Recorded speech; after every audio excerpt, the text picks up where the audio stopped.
Hey everyone, this is going to be a quick video on how tight the saya should be.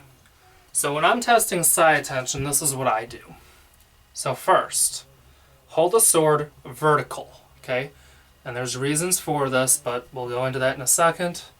Hold it vertical and see if you can open it. If you can open it, that's good. It means that the saya isn't too tight.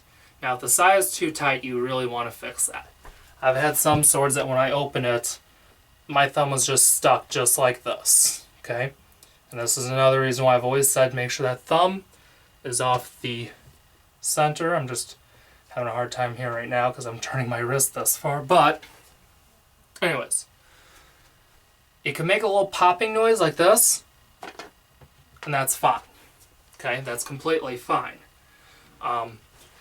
Some swords, this one could count, you might need to not close it all the way a little bit, which is once again fine, because eventually that'll be broken in and it'll fit in there just fine. If you don't want it like that, just take a file to it, open that up a little bit, and you'll be fine. Of course, before you file, take the sword out, of course, and then you file it. Now, when you're testing how loose it is, however, you don't want it loose. And this is one way to test it. There's a couple ways. I'll show you the two ways I test it. First is if you're holding it like this and the saya is falling right off, then that saya is way too loose. Okay, you don't want a saya that loose. Now as I'm doing this, what I'm doing is, if you notice, the edge is up and my knuckles are in line with it. Now from here, just hold it like this. Now ideally, of course, you want this close to the ground, but I'm doing this for the video, of course. But we're going to pretend for a second my hand is the ground, about that far away. Now if the saya falls right off, then that's not good, and you need to shim that. Now, here's the second one I use, and this is, to me, I think it is more, it's preferable to me than this way, but that one still works. So from here, you're going to take the sword and hold it horizontal. Put your hand on the end of the ska. Okay? Now from here, get your thumb off, and what you can do is you can hold the saya this way, or you can hold the saya this way. Either way, notice the space between my hand, okay, and that saya, and that koiguchi. Now the reason for this is if it does open, it's not going to cut me, okay? So, now from here, hand goes to the end of the ska, tilt it up as high as you can. Vertical is, of course, more preferable, but I'm trying to keep this in frame. Now from here, all this hand here does, the right one, is pull away slightly. Now see that space? That means it's a good fit.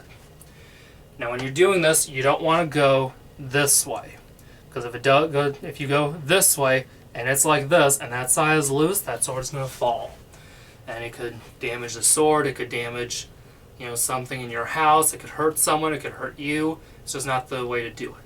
So from here, pull away slightly this way, only about a couple inches. That's all you need, and keep the hand there. That way, if it does open up, your hand will be there to stop at the end of the ska right there. Okay. Now if it's loose, and I'm going to show you this now, from here, it's still on the end, it's still right here in my hand. So this isn't going to do any dramatic fall or anything else like that. From here, just simply pull, and I pushed my sword in the side a bit much, but from here, pull, and just a little bit, okay? You don't need to go the whole length, just, that's even a bit much. You could just from here, right there, a couple inches. Now if the saya was that loose when it's all the way in, like this, then you need to shim it, okay? Especially if you practice Japanese sword arts, because you do not want that loose. That's very dangerous.